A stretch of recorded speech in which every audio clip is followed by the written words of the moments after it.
Hello guys, welcome back to my YouTube channel. ഉച്ചവരെയുള്ള കുറച്ച് വിശേഷങ്ങളാണ് ഇന്നത്തെ വീഡിയോ. രാവിലെ ചായ കുടിക്കുന്ന വീഡിയോ ഒന്നും എടുക്കാൻ പറ്റിയില്ല. അപ്പോൾ ഉച്ചക്കത്തെ ഫുഡ് ഉണ്ടാക്കുന്ന വീഡിയോ എടുക്കാമെന്ന് വിചാരിച്ചു. അനുവാടിന് ഉച്ചക്കത്തേക്ക് കറി വെക്കാൻ വേണ്ടി മാങ്ങ പറിക്കാൻ നോക്കുവാണ്. മാങ്ങയിട്ട് വെള്ളരിക്ക പുളിശ്ശേരി വെക്കാമെന്ന് വിചാരിച്ചു. കുറച്ച് മുരിങ്ങാക്കോല് കൂടി പുളിശ്ശേരിയിലിടാമെന്ന് വിചാരിച്ച് അതും കൂടി അങ്ങ് പറിച്ചെടുത്തു. ഇത് നമ്മുടെ സ്വന്തം നാടൻ വെള്ളരിയാണ്. അപ്പോൾ അതിൻ്റെ തൊലിയൊക്കെ കളഞ്ഞ കഷ്ണങ്ങളാക്കി കഴുകി വെച്ചിട്ടുണ്ട്. നാടൻ വെള്ളരി ആയതുകൊണ്ട് അതിൻ്റെ തൊലി കളയണമെന്നൊന്നുമില്ല. എനിക്കതിൻ്റെ തൊലി ഇഷ്ടമല്ലാത്തതുകൊണ്ട് കളഞ്ഞതാണേ. അപ്പോൾ മാങ്ങയും മുരിങ്ങാക്കോലും തൊലി കളഞ്ഞ് കഷ്ണങ്ങളാക്കി ഇട്ടു. മാങ്ങയ്ക്ക് നല്ല പുളിയുണ്ടായിരുന്നു, അതുകൊണ്ട് ഒരു ചെറിയ കഷ്ണം മാത്രമേ ഇട്ടുള്ളൂ. അത് കഴിഞ്ഞ് കുറച്ച് മഞ്ഞൾപ്പൊടി, കുറച്ച് മുളക് പൊടി, ആവശ്യത്തിന് ഉപ്പും കുറച്ച് വെള്ളവും ഒഴിച്ച് വേവിക്കാൻ വേണ്ടി അടുപ്പത്ത് വെച്ചു.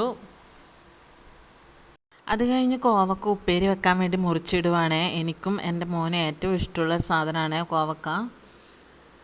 അനുവാട്ടം കണ്ടത്തിൽ പോയിട്ട് വരുമ്പോൾ മീൻ കൊണ്ടുവന്നിരുന്നു. മത്തിയാണ് ഇന്ന് കിട്ടിയത്. അപ്പോൾ അതും ഞാൻ വൃത്തിയാക്കി വെച്ചു. അങ്ങനെ കോവക്ക മുറിച്ചിട്ട് വെച്ചിട്ടുണ്ട്. അതിലേക്ക് 2 പച്ചപ്പറങ്കിയും ഉള്ളിയും മുറിച്ചിട്ടിട്ടുണ്ട്. അങ്ങനെ അത് റെഡിയാക്കി വെച്ചിട്ടുണ്ട്. അതിനിടയിൽ നമ്മൾ പുളിശ്ശേരി എന്തായെന്ന് നോക്കാം. പുളിശ്ശേരിയിൽ കഷ്ണങ്ങളൊക്കെ വെന്തിട്ടുണ്ട്. തേങ്ങയും ജീരകവും 2 പച്ചപ്പറങ്കിയും ആണ് അരച്ചത്.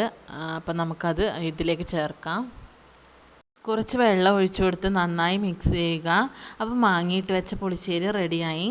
ഇനി അതിലേക്ക് കടുക് വറുത്തിടണം. അങ്ങനെ കടുക് താളിച്ചിട്ടു. പുളിശ്ശേരി റെഡിയായി. അപ്പോൾ അത് മാറ്റി വെക്കാം. ഇനി നമുക്ക് കോവക്ക ഉപ്പേരി ഉണ്ടാക്കാം.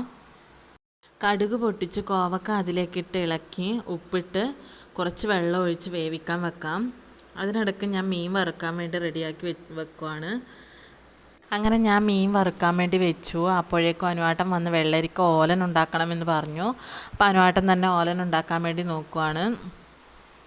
അങ്ങനെ വെള്ളരിക്ക കഴുകി കുറച്ച് വെള്ളം ഒഴിച്ച് ഉപ്പും പച്ചപ്പറങ്കിയും ഇട്ട് അടുപ്പത്ത് വെച്ചു. അനുവാട്ടിന് എന്തുണ്ടാക്കിയാലും നല്ല ടേസ്റ്റാണ്. നല്ല കൈപ്പുണ്യമുള്ള ആളാണ്. എന്തുണ്ടാക്കി തരാൻ പറഞ്ഞാൽ സമയമുണ്ടെങ്കിൽ അതൊക്കെ ഉണ്ടാക്കിത്തരും. അതിനൊന്നും ഒരു മടിയും ഇല്ല. ശരിക്കും ഞാൻ യൂട്യൂബ് ചാനൽ തുടങ്ങിയത് തന്നെ ഉണ്ടാക്കുന്ന ഫുഡും അനുവാട്ടൻ്റെ കൃഷിയും ഒക്കെ ഇടാമെന്ന് കരുതിയാണ്. പക്ഷേ ഡ്യൂട്ടിക്ക് പോകേണ്ടതുകൊണ്ട് സമയം കിട്ടാറില്ല. അങ്ങനെ ഓലന് വറുത്തിടാൻ വേണ്ടി കറിവേപ്പില ഇല്ല എന്ന് പറഞ്ഞ് കറിവേപ്പില പറിക്കാൻ പോയതാണ് അനുവാട്ടൻ.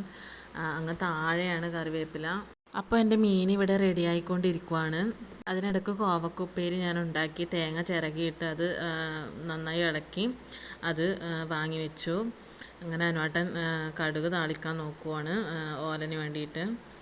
അപ്പോൾ വറുത്തിടാൻ ചുവന്നറങ്ങി ഉണ്ടായിരുന്നില്ല. അതുകൊണ്ട് അനുവാട്ടൻ കുറച്ച് മുളക് പൊടി ഇട്ട് താളിച്ചൊഴിച്ചു.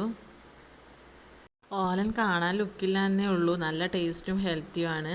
ഞാൻ വെള്ളരിക്കോലൻ വെക്കുമ്പോൾ തോല് കളഞ്ഞിട്ടാണ് വെക്കാറ്. പക്ഷേ അനുവാടിന് ഇങ്ങനെ വെക്കുന്നതാണ് ഇഷ്ടം. അങ്ങനെ നമ്മളെ കറിയൊക്കെ റെഡിയായി. അനുവാടിന് എല്ലാവർക്കും ചോറൊക്കെ വിളമ്പി വെക്കുന്നുണ്ട്. നല്ല കുത്തരി ചോറാണ്. നല്ല വിശപ്പുണ്ട്. അപ്പം നമ്മൾ ഫുഡ് കഴിക്കട്ടെ. ഫ്രണ്ട് ക്യാമറ ആയതുകൊണ്ടാണ് ഞങ്ങൾ ഇടത് കൈ കൊണ്ട് കഴിക്കുന്നത് പോലെ തോന്നുന്നത്. അപ്പോൾ അത്രയേ ഉള്ളൂ വീഡിയോ ഇഷ്ടമായാൽ ലൈക്ക് ചെയ്യുക, സബ്സ്ക്രൈബ് ചെയ്യുക, നിങ്ങളുടെ അഭിപ്രായങ്ങൾ കമൻറ്റ് ചെയ്യുക. അപ്പോൾ ഓക്കെ, ബൈ.